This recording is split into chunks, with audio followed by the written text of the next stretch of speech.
আসসালামু আলাইকুম। বিসমিল্লাহির রহমানির রহিম। আমি বাংলাদেশ পুলিশের একজন কর্মকর্তা এসআই মাসুদ রানা। আমি আপনাদের কাছে কিছু তথ্য তুলে ধরতে চাই, যেটা বাংলাদেশের মানুষ অনেক দিন ধরেই জানে না, বা তারা এ প্রশ্নের উত্তর খুঁজছে অনেক বছর ধরে, কিন্তু কোনো উত্তর খুঁজে পায়নি। আজকে যাকে সেনাবাহিনী থেকে অব্যাহতি দেওয়া হলো, মেজর জেনারেল জিয়াউল হাসান, যিনি এনটিএমসির প্রধান ছিলেন এবং তিনি র্যাবের অতিরিক্ত পরিচালক ছিলেন। অতিরিক্ত পরিচালক অপারেশন। তিনি মেজর থাকতেই র্যাবে ছিলেন এবং বাংলাদেশে যত গুম খুন হয়েছে, বিএনপি সহ অন্যান্য যারা অ্যাক্টিভিস্ট, সেই গুম খুনের সাথে জড়িত এই জিয়াউল হাসান। অনেক নেতাদেরকেই র্যাবের কালো গাড়িতে করে সিভিলে ধরে আনা হতো, এনে র্যাব ওয়ানের গোপন আস্তানায় তাদেরকে আটক রাখা হতো। এরপর তাদেরকে সময় মতো অজ্ঞাত স্থানে নিয়ে তাদেরকে হত্যা করা হতো এবং অজ্ঞাত স্থানেই তাদের লাশ হয়তো নদীতে ডুবিয়ে দেওয়া হতো, নয়তো তাদেরকে দাফন করা হতো, নয়তো অ্যাসিডের মাধ্যমে তাদের লাশকে গলিয়ে দেওয়া হতো। আমি 2014 অক্টোবর থেকে 2017 ডিসেম্বর পর্যন্ত র্যাব সদর দপ্তরে কর্মরত ছিলাম। তখন র্যাবের ডিজি ছিলেন বেনজির, যিনি আজকে দেশের হাজার হাজার কোটি টাকা চুরি করে, পুলিশের হাজার হাজার কোটি টাকা চুরি করে পালিয়ে গেছেন বিদেশে। তো আমি দেখেছি অনেক মানুষকে কিভাবে অন্যায়ভাবে গ্রেফতার করে নিয়ে গুম করে রাখা হতো। আমি রিসেপশনে ডিউটি করতাম। গুম হয়ে যাওয়া মানুষের স্বজনেরা আমার কাছে আসতো, কিন্তু আমাদেরকে কঠোর নজরদারিতে রাখা হতো। সিসি ক্যামেরার আওতায় ছিলাম, তাদের সাথে আমরা ওভাবে কথা বলতে পারতাম না। তাদেরকে কোনো তথ্য দেওয়া নিষেধ ছিল আমাদের জন্য। কিন্তু তাদের স্বজনরা আসলে এসে যখন এখানে কান্না করতো, আমি নিজেকে ধরে রাখতে পারিনি। আমি অনেকের স্বজনকেই তাদের স্বজনের, গুম হয়ে যাওয়া স্বজনের পরিণতির কথা জানিয়ে দিতাম। বিশেষ করে যাদেরকে মেরে ফেলা হতো, খুন করা হতো, তাদেরকে আমি খারাপ সংবাদটা দিতাম না। কিন্তু যাদেরকে বন্দি করে রাখা হতো, যেমন বিএনপি নেতা সালাউদ্দিন আহমেদকে যখন অ্যারেস্ট করে আনা হলো, তিনি অ্যারেস্ট করার সময় ধস্তাধস্তিতে মাথায় আঘাত পেয়েছিলেন। তাকে র্যাব ওয়ানের গোপন কক্ষে আটক করে রাখা হয়েছিল দীর্ঘদিন। এরপর তাকে এক সময় ভারতে পাচার করে দিয়ে আসা হয়। তাকে অজ্ঞাত কারণে হত্যা করা হয়নি। তার ফ্যামিলি এসেছিল, তার স্ত্রী হাসিনা আহমেদ, তার ভাই গিয়াসউদ্দিন আহমেদ। ওনারা আমার কাছে বেশ কয়েকবার এসেছেন। আমি কয়েকদিন ওনাদের এই উদ্বেগ, উৎকণ্ঠা আমার সামনে বসে কান্নাকাটি দেখে আমি থাকতে পারিনি। আমি ওনাদেরকে কৌশলে আমার ফোন নাম্বার দিয়ে আমি ওনাদের সাথে দেখা করে ওনাদেরকে জানিয়ে দিই যে সালাউদ্দিন সাহেবকে হত্যা করা হয়নি, উনি জীবিত আছেন এবং ওনাকে হত্যা করার সিদ্ধান্ত নেওয়া হয়নি। এই সিদ্ধান্তগুলো যিনি নিতেন তিনি হচ্ছেন বর্তমানে মেজর জেনারেল জিয়াউল হাসান, যাকে আজকে অব্যাহতি দেওয়া হয়েছে। শুধু অব্যাহতি যদি দেয়া হয়, তাকে যদি বিচারের মুখোমুখি করা না হয়, তাহলে এই আন্দোলনের, এই স্বাধীনতার কোনো মূল্য থাকবে না। আমি আজকে আর কাউকে ভয় পাই না।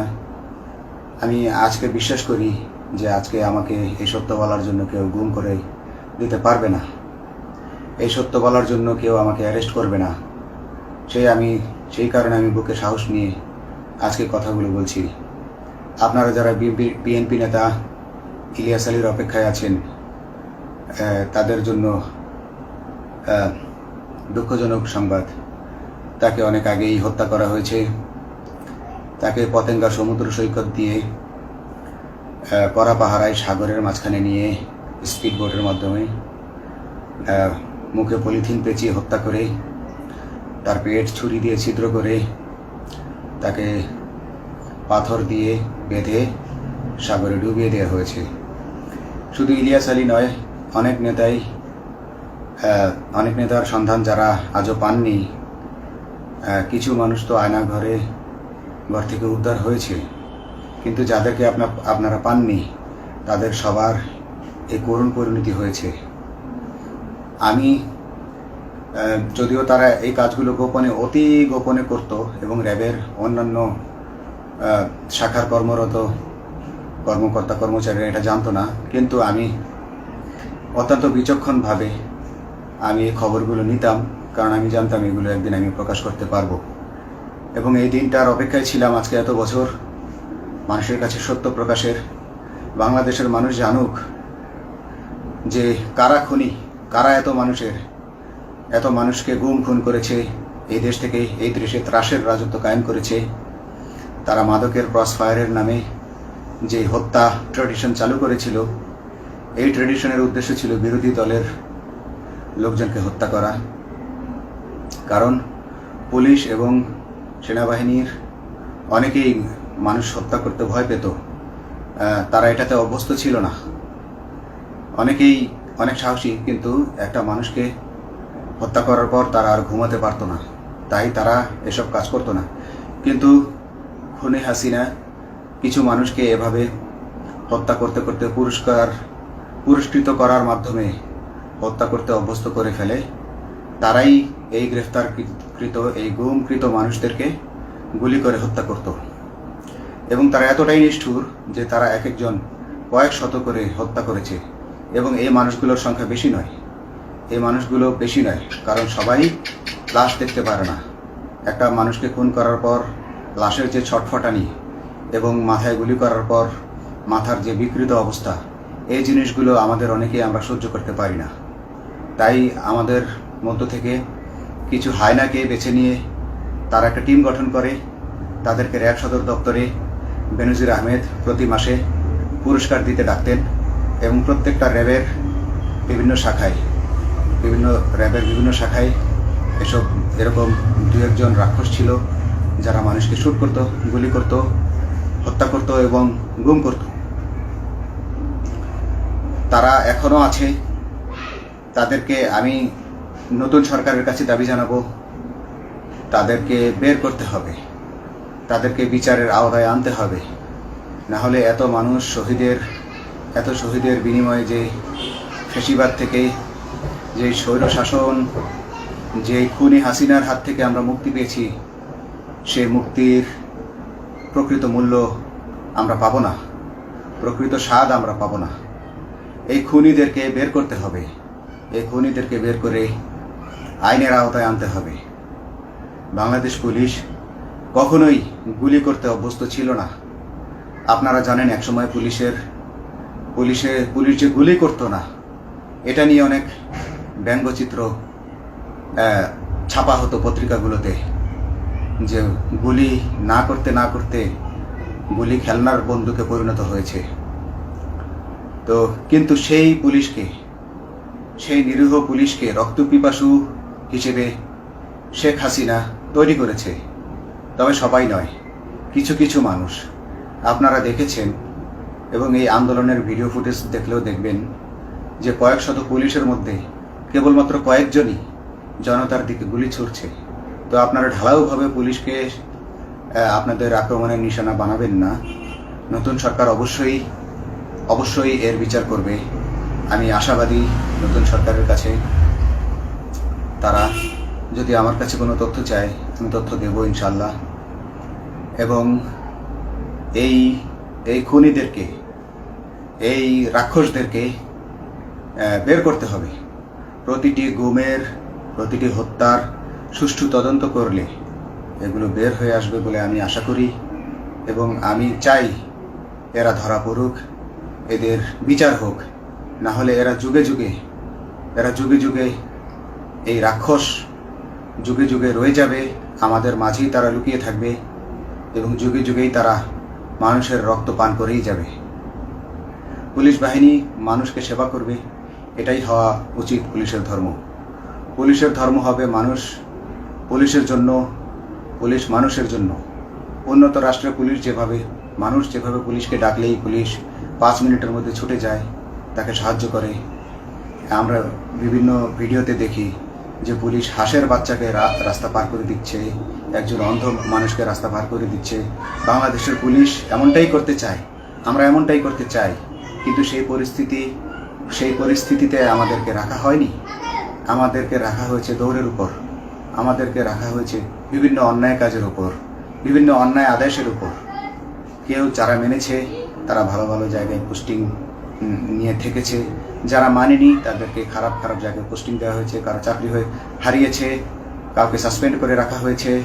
আমি নিজেও একজন এমন বৈষম্যের শিকার, অন্যায় মিথ্যা মামলার শিকার হয়ে আমি নিজেও বর্তমানে সাসপেনশন অবস্থায় আছি এবং এই সাসপেনশন অবস্থায় থেকে আমি আল্লাহর কাছে শুকরিয়া জানাই, কারণ এই সাসপেনশন থাকার কারণে আমি ছাত্র জনতার আন্দোলনের সাথে সংযুক্ত হতে পেরেছি। আমি সবসময় আল্লাহর কাছে দোয়া করেছি যে আল্লাহ, তুমি আমাকে মুজাহিদ হিসেবে কবুল করো, আমাকে জিহাদ করার তৌফিক দান করো এবং আমাকে শহীদের মৃত্যু দান করো। এবং আল্লাহ আমার দোয়া কবুল করেছেন। আমি ছাত্র জনতার সাথে এই জিহাদে অংশগ্রহণ করেছি, ছাত্র জনতা সফল হয়েছে। আমি গর্বিত আমি এই আন্দোলনে একজন পুলিশ অফিসার হয়েও আমি অংশগ্রহণ করতে পেরেছি। তো যাই হোক, আমি চাইব যে বাংলাদেশ পুলিশের, র্যাবের যে সকল কর্মকর্তা অগণিত মানুষের গুম খুনের সাথে জড়িত ছিল তাদেরকে ধরা হোক, তাদেরকে আইনের আওতায় আনা হোক। আমাদের মতো অনেক অফিসার আছি যারা এসব কুকর্মের সাক্ষী, আমরা সাক্ষ্য দেব। আমরা এখন আর ভয় পাই না। আমরা আসলে যে ভয় পেয়েছি তা নয়, আমাদের বাহিনীতে টিকে থাকাটা জরুরি ছিল। জনগণের স্বার্থেই আমাদের বাহিনীতে থাকা জরুরি ছিল, কারণ আমরা যদি বাহিনী থেকে আউট হয়ে যেতাম তাহলে এসব তথ্য আমরা জানতে পারতাম না এবং জনতার কাছে পৌঁছাতে পারতাম না। জনতার কথা বলতে হলে, জনতার সাথে থাকতে হলে আমি পজিশনেও থাকতে হবে। এই জন্য অনেক কিছুই প্রকাশ করিনি, কারণ আপনারা ভালো মতোই জানেন যে অনেক সেনাবাহিনীর মেজরকেও গুম করে দেওয়া হয়েছে যারা মুখ খুলেছে। আমি তো একজন সামান্য সাব ইন্সপেক্টর, আমাকে গুম করে দেওয়া তাদের 1 সেকেন্ডের ব্যাপার ছিল। তো আমি এখন বিশ্বাস করি যে এখন সেই দিন, সেই কালো মেঘ সরে গেছে আকাশ থেকে, আকাশ মুক্ত হয়েছে, এই দেশ জালিমের শাসন থেকে মুক্ত হয়েছে। আল্লাহ তাআলা আমাদের উপর রহমত বর্ষণ করেছে। অগণিত মুসলিমের দোয়া আল্লাহ তাআলা কবুল করেছেন, অগণিত 18 কোটি মানুষের দোয়া আল্লাহ কবুল করেছেন। নইলে এইভাবে হঠাৎ করে 15 দিনের মধ্যে 15 বছর ধরে গড়ে ওঠা রাক্ষসের পতন ঘটা আল্লাহর রহমত ছাড়া, আল্লাহর রহমত ছাড়া এটা কখনোই সম্ভব হতো না। আমি আল্লাহর উপর ভরসা রেখে বলছি, আপনারা নতুন প্রশাসনকে ঢেলে সাজান, পুলিশ বাহিনীকে ঢেলে সাজান। এই সিস্টেমের মধ্যেই, পুলিশের এই সিস্টেমের মধ্যেই গণ্ডগোল আছে, নিয়োগের মধ্যে গণ্ডগোল আছে। আপনারা এই সিস্টেমগুলো পরিবর্তন করুন, আপনারা এই সিস্টেম পরিবর্তনে সাহায্য করুন এবং পুলিশ ডিপার্টমেন্টে যত ডিপার্টমেন্টাল পরীক্ষা আছে এগুলো তুলে দেন। এই ডিপার্টমেন্টাল পরীক্ষাগুলোর মাধ্যমে আমাদের ঊর্ধ্বতনরা আমাদের গলা সবসময় চিপে ধরে রাখে, ঠিক আছে? সেজন্য আমরা তাদের কাছে সবসময় আটকা থাকি। এই জন্য আমরা অনেক কিছু বলতে পারি না, অন্যায়ের প্রতিবাদ করতে পারি না। তো এই সিস্টেম পরিবর্তন জরুরি। ডিপার্টমেন্টে কোনো পরীক্ষা থাকা যাবে না। কনস্টেবল হতে যারা একটা নির্দিষ্ট সময় পর তার বিভিন্ন কোর্স করানোর মাধ্যমে তার প্রমোশন হতে হবে। সাব ইন্সপেক্টরে ভর্তি হয়ে 5 বছর পর ইন্সপেক্টর হিসেবে পদোন্নতি পাবে, তার 5 বছর পর সহকারী পুলিশ সুপার হিসেবে পদোন্নতি পাবে। এভাবে আইন পরিবর্তন করতে হবে। তাদেরকে দক্ষ করে গড়ে তোলার জন্য বিশেষ কোর্সের আয়োজন করতে হবে এবং সৎভাবে বাঁচার জন্য সঠিক বেতন কাঠামো এবং ভালো কাজের জন্য পুরস্কার এর ব্যবস্থা করতে হবে। বিভিন্ন যে চোরাই মাল মাদক উদ্ধারের জন্য সেক্ষেত্রেও বিশেষ পুরস্কারের ব্যবস্থা থাকতে হবে এবং বাসস্থান এবং যানবাহন, পুলিশের যেই ব্যয়টা হয় সেটা হচ্ছে বাসস্থান এবং যানবাহন। পুলিশ আমরা নিজের বেতনের টাকা দিয়ে মোটরসাইকেল কিনে চাকরি করতে হয়, এই বিষয়টা যেন না করতে হয় এবং সরকারি বাসস্থান যদি আমাদেরকে দেওয়া হয় তবে আমরা বেতনের টাকা দিয়ে আমরা মানুষকে সেবা দিতে পারবো, সৎভাবে চলতে পারবো এবং দেশের মানুষকে সন্তুষ্ট করতে পারবো ইনশাল্লাহ। তো আমি আপনাদেরকে প্রথমে যেই তথ্যগুলো দিয়েছি গুম খুনের বিষয়ে, আপনারা এই তথ্যগুলো অনুসন্ধান করুন, অনুসন্ধানে টিম গঠন করুন। প্রত্যেকটা গুম খুনের বিচার হতে হবে এই দেশে। যারা আটক ছিলেন অনেকেই হয়তো এখন আয়নাঘর থেকে মুক্তি পেয়েছেন, কিন্তু যারা দুর্ভাগ্যের শিকার হয়ে মৃত্যুবরণ করেছেন তাদের আত্মীয় স্বজনরা, তাদের প্রতি আমার সমবেদনা রইল। তারা জোর দাবি তুলুন, তারা সবাই সরকারের কাছে আপনাদের পরিবার পরিজনের নিখোঁজ হওয়ার বিষয়টি তুলে ধরুন, আপনারা জোর দাবি জানান এবং গুম খুন তদন্তে একটি তদন্ত কমিটি গঠন করা হোক, যেখানে কোনো পুলিশ বা সেনাবাহিনীর সদস্য থাকবে না। এটা হতে পারে বিচার বিভাগীয় তদন্ত বা অন্য কারো মাধ্যমে, কিন্তু এই হায়নাদের এই খুনিদেরকে বের করুন, বের করে এদেরকে শাস্তির আওতায় আনুন, তবেই এই তারা তাদের বলিদান সফল হবে। আসসালামু আলাইকুম।